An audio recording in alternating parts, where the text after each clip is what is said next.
Beatrice. How are you doing today? Okay, how are you? I'm doing good. How was your weekend? It was alright. Alright. Did you do anything special? No, not really. Okay. On a scale of 1 to 10, 10 being just extremely excited, you can't contain it, and 1 being feeling really low and depressed and having suicidal thoughts, where would you say you rate on that scale today? Maybe a 6. A 6.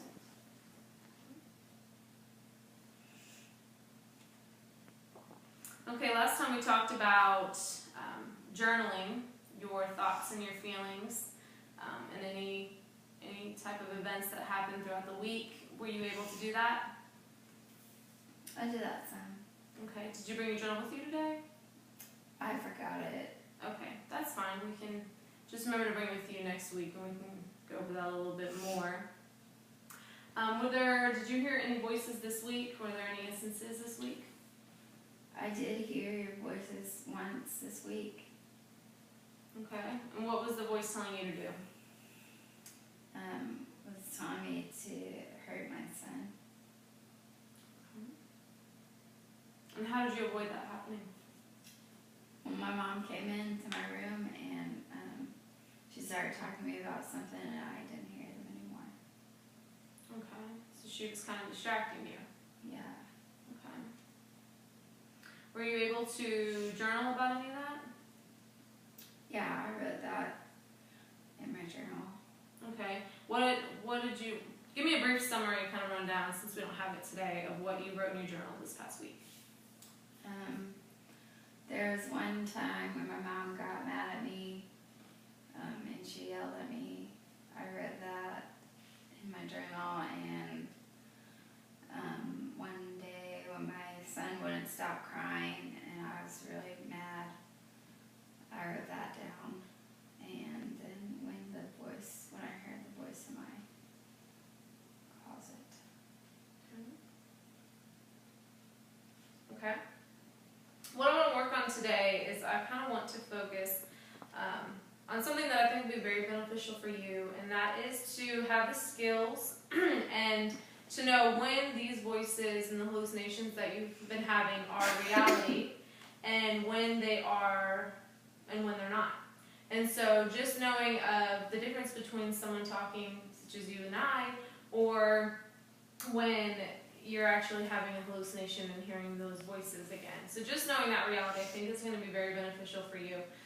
And also the other thing I want to go over today is knowing what triggers these, what feelings and emotions you have before the voices happen, and how you feel afterwards and during that, and kind of just knowing what causes these. I think that'll be helpful in knowing, one, when you're actually having a hallucination, because you will know that, you know, whatever that trigger is, if you've just had that happen, that you'll be more able to tell when that is a hallucination, based on how you know what your triggers are.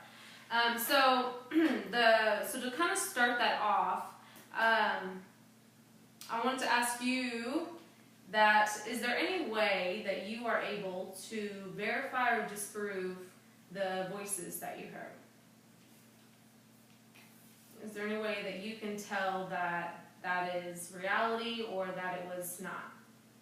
Well, to me, they are a reality, but my mom says that they're not. Mm-hmm. So when she says that, it makes me question it, but to me, they're really real. They're just as real as you and I sitting here. Mm-hmm. Okay. Now, you said your mom kind of pulled you away, and she kind of started talking to you when you heard it this week. And so that was one way that can kind of be a way that you knew that they weren't real, because those voices faded, and if that was a real person sitting there, that wouldn't have happened. That person would have still been talking. So I think that's something important to kind of focus in on and realize, okay, that was not reality. Those voices went away when my mom came in and started talking to me. Would you agree with that? I think that's something that you can. Okay. Okay, good. Now, when the other thing that I kind of want to focus on, when I just mentioned to you about the triggers, and I'm going to give you this to take home and do as homework as well.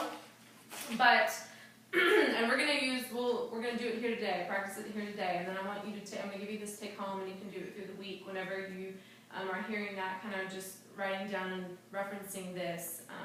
But we're going to go based on your episode this past week. So what this is, basically, we call it the ABC, and it's first, the A is the activating event. So kind of what caused voices to happen. What were you doing right before that? What were your feelings before? B, the belief about the event. What did you believe about if it was being real? What were they trying to tell you? Did you believe them? And then C, the consequence. What were your feelings and behaviors afterwards? What were you thinking after you heard the voices and they stopped talking? So let's start with that, and let's go based off of your off of the episode this past week. So was there anything going on before? Was there kind of identifying a trigger, basically?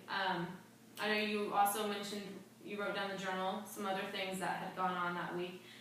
Was your son crying? Because you said the voices were telling you to hurt your son. Mm-hmm. So was there anything that that happened? Was that before that hallucination? Mm-hmm. Yeah, he wouldn't stop crying. I was really frustrated.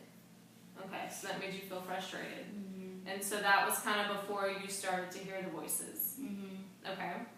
Okay, so that was kind of the activating event there. Okay, what about the belief? I guess you kind of already mentioned that you knew it wasn't real because your mom walked in. Okay, so I guess, did you have any other thoughts or anything during that? Mm-hmm. No? Okay. What about afterwards? Like, how did I feel afterwards? Yeah, what were your thoughts and your feelings afterwards? Did you have any unusual behavior or anything afterwards? No, I was the same. I was kind of tired. But I felt kind of stupid afterward. Felt stupid? I mean, that's... Why do you think that you felt that way? Well, because I think that whoever's talking to me is real. What I'm hearing is real. My mom always says that it's not real, and it just makes me feel stupid.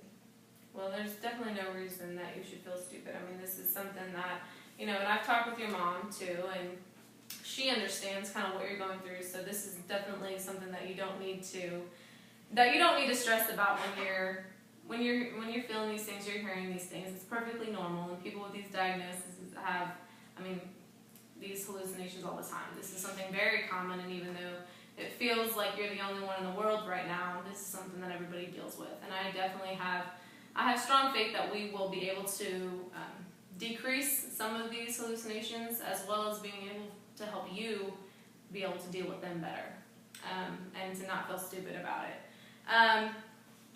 Okay, so good. So that's kind of the ABC that I want you to do when you go home and thinking through that. And then the other thing, I think the thing that's just really important to do, and then I'm going to give you this too, and I kind of highlighted the thoughts that I want you to, the questions I want you to ask yourself when you're hearing these. So the first thing I have, I'm going to underline this for you over here, is to just stop.